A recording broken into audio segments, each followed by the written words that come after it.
C'est encore l'apôtre qui nous y engage. Tout ce que vous dites, tout ce que vous faites, que ce soit toujours au nom du Seigneur Jésus-Christ, en offrant par lui votre action de grâce à Dieu le Père. Appliquant les paroles de l'apôtre aux fidèles laïcs, et continue Jean-Paul II, les conciles affirment de façon très ferme: ni les soins de leur famille, ni les affaires temporelles ne doivent être étrangers à leur spiritualité. Après ce, les pères du synode ont déclaré: l'unité de la vie des fidèles laïcs est d'une importance extrême. Ils doivent en effet se sanctifier dans la vie ordinaire, professionnelle et sociale. Afin qu'ils puissent répondre à leur vocation, les fidèles laïcs doivent donc considérer leur vie quotidienne comme une occasion d'union à Dieu et d'accomplissement de sa volonté, comme si de service envers les autres hommes, et en les portant jusqu'à la communion avec Dieu dans le Christ. Et alors, je crois qu'il ne faut pas se demander, mais ce chrétien laïque, qu'est-ce qu'il fait en service de l'Église? Il n'est pas toujours présent à côté du prêtre. Non, il sert l'Église dans le monde, dans la vie ordinaire, dans les structures temporelles, et ça c'est le meilleur service qu'il peut faire, parce que il va complètement d'accord avec sa vocation à la sainteté, qu'elle se concrétise dans la sécularité. Mais il y a aussi l'autre tentation, peut-être plus actuelle dans ce monde, que est cela de la mondanisation, de la perte des contenus spécifiquement chrétiens.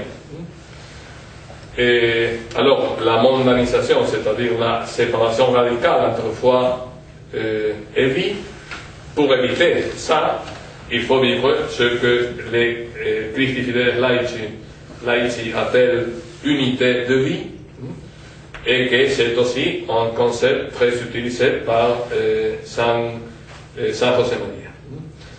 Et cette séparation radicale entre foi et vie est une des erreurs plus graves de notre temps, selon le Concile Vatican II et selon aussi Paul VI. Alors il faut souligner l'importance de la unité de vie, que c'est une tâche pas facile. Pas facile, parce que c'est évident que la vie de chacun de nous est très complexe, très compliquée, qu'il y a différentes dimensions dans notre existence, et alors c'est facile de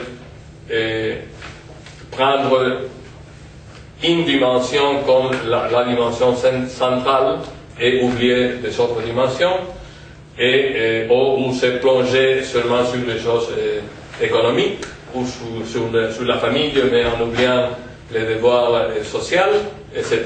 Alors parce que l'existence est complexe. Mais il y a aussi, je crois, une unité du fond basée sur la indivisibilité de la personne et sur la finalité ultime de la vie de chacun de nous. Nous avons beaucoup de dimensions différentes, mais nous sommes toujours nous-mêmes. Nous avons une unité de fond. Pour un chrétien, cette unité de vie signifie unité de vie chrétienne. Nous sommes d'abord des chrétiens, des fils de Dieu. C'est notre définition. Et c'est notre identité plus profonde, c'est la filiation divine. Ce matin, quelqu'un m'a demandé sur la filiation divine, etc. Et nous sommes particulièrement fils en pluriel, fils de Dieu. Et alors on ne peut pas mettre des obstacles entre existence humaine et vocation divine. Parce que la vocation divine se manifeste dans notre existence humaine. Et entre vivre dans l'Église et vivre dans le monde.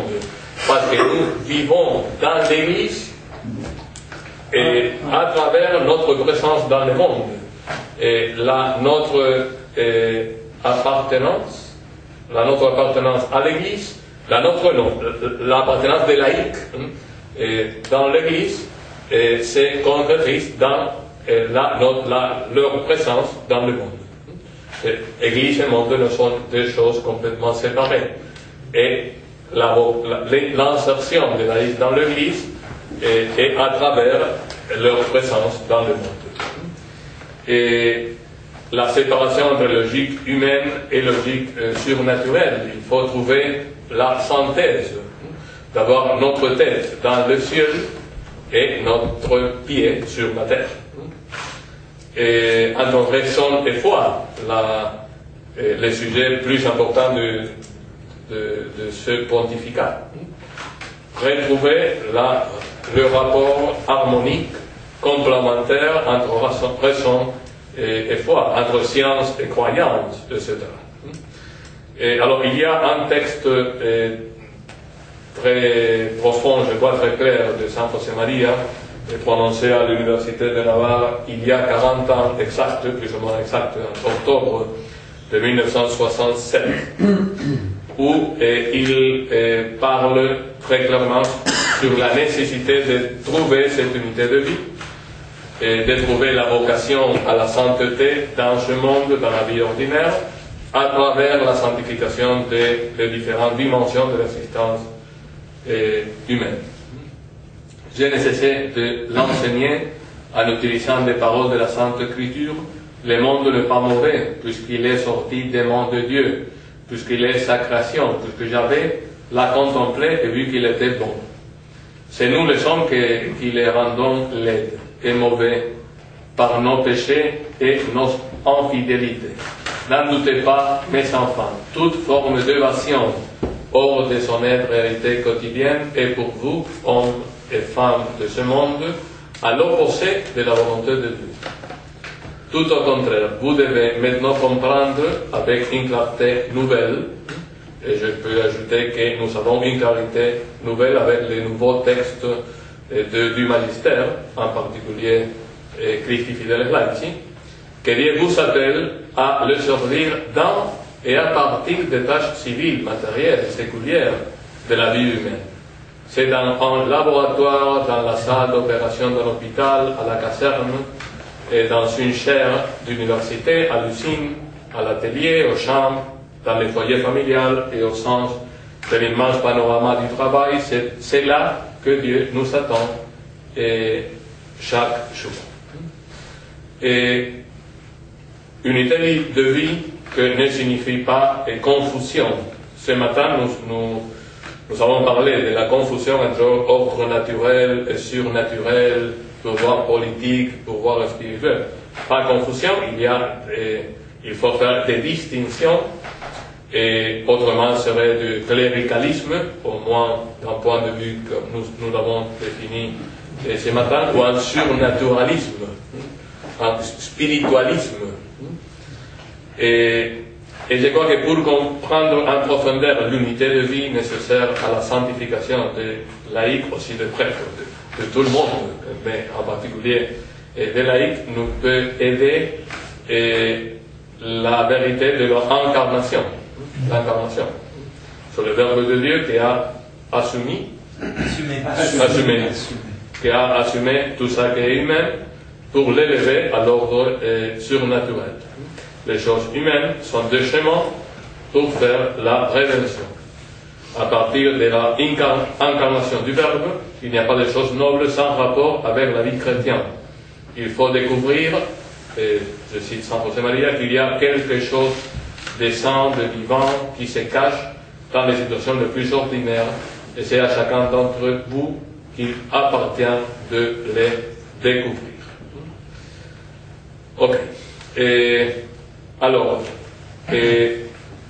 pour vivre bien l'unité de vie, et pour éviter la tentation de la mondanisation ou de la cléricalisation, c'est nécessaire la formation.